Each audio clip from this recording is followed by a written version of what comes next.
रज पर्व आम राज्य ओडिशा रे एक पर्यटक पर्व।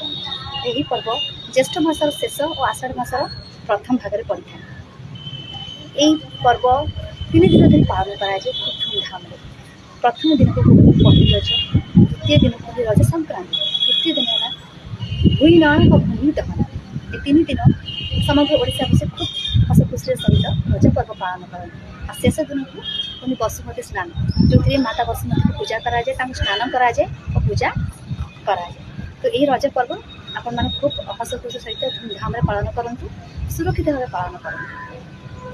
आशा करुँची ये रज पर्व आप जीवन में हस खुशी शांति सहित सुख समृद्धि आनीदे।